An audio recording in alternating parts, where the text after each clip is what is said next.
I'm Harrison Graham. Here's today's Bears Now Show rundown. Are the Bears going to run it back with both Matt Eberflus and Ryan Poles in 2024? NFL Insider hinting toward that.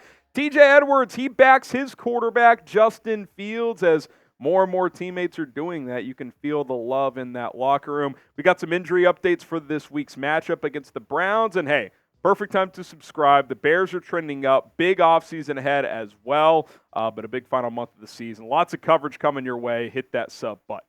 Okay, let's start with story number one. Are the Bears poised to run it back in 2024? Albert Breer, Monday Morning Quarterback, Sports Illustrated, he heavily hinted at Matt Eberflus and Ryan Poles returning next year. Of course, the head coach GM combination. Here's what Breer had to say in his latest article. He said, with the Bears suddenly catching fire, both Matt Eberflus and Ryan Poles have given their bosses, new president Kevin Warren among them, plenty to think about before they plan any changes. And in fact, a lot of this has come according to plan, with this season earmarked as the time to reset the cap and flip the roster, in 2024, the first real year of rebuilding. Taking all of that into account, a bumpy year one plus a year two with a tough start and strong finish is probably what Chicago would have hoped for. Now, let me first say this. Poles isn't going anywhere. Like, I would actually be shocked if Kevin Warren pulled the cord on Ryan Poles as his team's general manager. The Montez Sweat trade looks fantastic so far. The DJ Moore trade looks fantastic. You're getting the number one pick for a second straight year. Plus, DJ himself has been awesome. Yeah, he's had some misses. The Claypool trade was bad, but I'd be shocked if he's going anywhere. I think this is really more about Matt Eberflus. And for Matt Eberflus, things are trending in the right direction, but I still think a big month lies ahead for him, and it starts this week with the game against Cleveland. If the Bears can beat the Browns this week, they're going to have unbelievable confidence. They're already a confident team right now. You come home, play the Cardinals at home in cold weather versus a warm weather team. Feel really good about winning that game. Even against Atlanta as well, they're solid, but indoor warm weather team coming to Chicago in December. I like the Bears' chances. If that happens, you're 8-8 with the chance to get to 9-8 with the win at Green Bay. If you could pull that off, even if you get to that game with that opportunity, that's a pretty strong finish for Matt Eberflus. But I do think he does need to show that. Like, he does need to finish strong here. If they kind of limp 1-3, 2-2 down the stretch and miss some opportunities, then I definitely think moving on from Flus is definitely still a possibility. But to his credit, he's kept this locker room together. These guys are playing for each other. They seem to really like him, and hey, he's doing a better job. I will give him that. So I think he at least has the opportunity to prove he's worthy of bringing back. Strong final month of the season could certainly go a long way. Do you want Matt Eberflus back in 2024? Not what you think will happen, not what you're predicting. Do you yourself want him back as the head coach? Type Y for yes, type in for no. Pin comment on today's show. If you get hit with that ad break, scroll on down and answer with a Y or an N.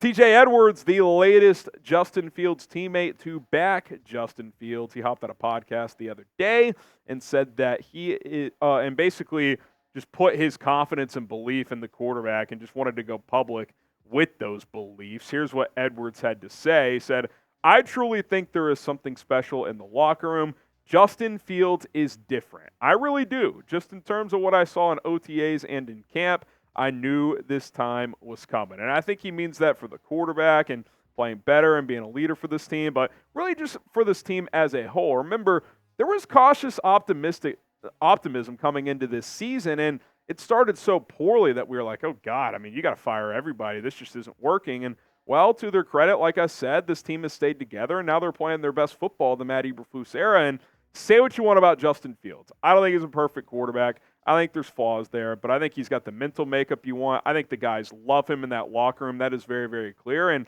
have we heard anybody suggest even the slightest possibility that they want anyone else to be their quarterback? Now, I don't expect a current teammate of his to go public and be like, he's not that good. We'd rather have someone else. But at the same time, you don't have to give him these strong endorsements either. Like, they clearly like the guy. They believe in him. And, we're all, at least I think we should all be rooting for him to play his ass off down the stretch and earn his spot as this team's quarterback moving forward. We'll continue the conversation in just a moment, but I do want to talk about today's sponsor. That is Prize Picks.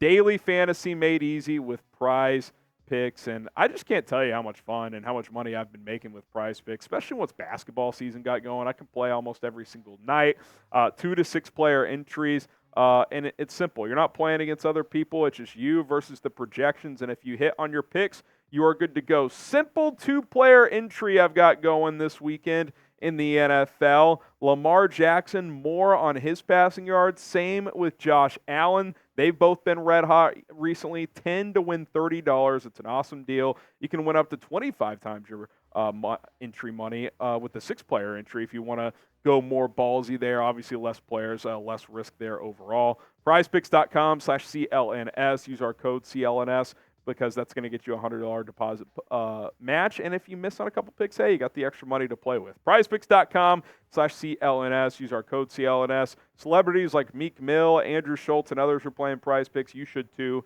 That link and promo code are in the comments and description of this video. You look at the NFL draft order right now, and again, that's what makes this quarterback discussion, Justin Fields, Caleb Williams, Drake May, so A, fascinating, but B, challenging for Ryan Poles, is because you do have a young quarterback that's improving week in and week out, but you also have the number 1 overall pick and 2 pretty damn good prospects at the top of this draft. So it's a tough place to be in. I like Justin Fields. I believe in Justin Fields. I've always liked his talent. I would like to keep him and press forward with him, but I also get the intrigue of resetting the quarterback contract clock and building this roster and not having to commit big money to a young quarterback for at least 3 or 4 more years. Now, you have 2 more years with Fields at an affordable cost. 2024, he's still on his rookie contract. You could opt into the 5th-year option at about $22 million. That's not going to be that much, to be quite frank. But if you reset completely, then you add a couple of years onto that with how much time you buy. But, of course, the risk is you have no idea how a rookie quarterback is going to perform. It's a tough decision for Poles. I don't want to say I don't envy him, because he's in a position of power, and all GMs should love the idea of getting a number 1 overall pick in a situation like this where you're actually not that bad of a football team. Like, you're an improving team, but since you have someone else's pick number 1, you've got a hell of an opportunity here. It's just up to him to make that choice, and I'm not sure he's made that choice. I think he wants to see this play out the rest of this year, and if this team makes a strong push, I think there's going to be a lot of rallying in that locker room, which we're already seeing, to keep Justin Fields. DJ Moore's made it clear. TJ Edwards has made it clear. Jaquan Brisker has batted for Fields since he's been here. I respect the hell out of these guys for going to bat for their quarterback. Show Justin Fields some love like his teammates has been giving it to him. Type JF1 in the comments. Let's go. Get the JF1s going if you want to show Justin Fields some love. All right, the Week 15 matchup that we've been talking about all week, it is about here. Browns 3-point favorites. Over-unders moved up a point, 38.5. So, Vegas basically saying 21-18, 20-17, somewhere in that range. But I like the Bears' chances. I really, really do. We'll get to the Browns in a second. But the Bears injury report, some good, some bad today. Jaquan Brisker did not practice after being limited yesterday with that groin issue. I think he'll play Sunday. 17 tackles last week. I think he's probably just a little beat up after that performance. I expect him to be out there. Equinemius St. Brown, I think he'll be out for another week. He's dealing with a pec injury. Marcedes Lewis, he takes his veteran rest day every Thursday. DJ Moore was limited today after not practicing yesterday. That's good. I think he'll be out there. And then Noah Sewell was limited with his knee issue as well. Before we get to the next thing, I just want to verbally read off the Browns. There's too many names for us to fit it on a graphic. It's unbelievable. Joel Bitonio, he had a rest day at offensive guard. I think he'll be fine. Amari Cooper, he was full, so he should be good. Jordan Elliott in concussion protocol. He did not practice. I don't think he's tracking toward playing. Jerome Ford, the running back, limited with a wrist injury. Myles Garrett, full practice. He's good to go. Kareem Hunt, limited with a groin.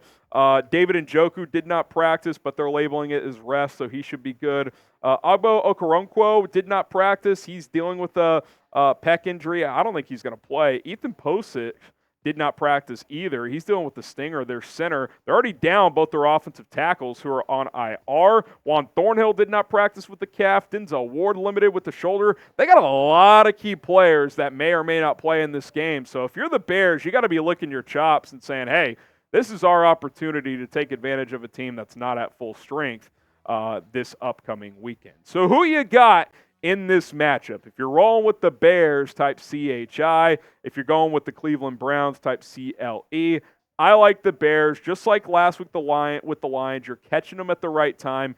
Bears 23-17. I think Cleveland's a better overall team probably, but it's not always about the better team. It's about when you play that team in the NFL a lot of the time. And I think the Bears are playing the Browns at the right time. All right, appreciate everybody for tuning in to our news and rumors segment here. Hit that subscribe button for more Bears content. Going to be a fun couple of days leading up to Sunday in Cleveland.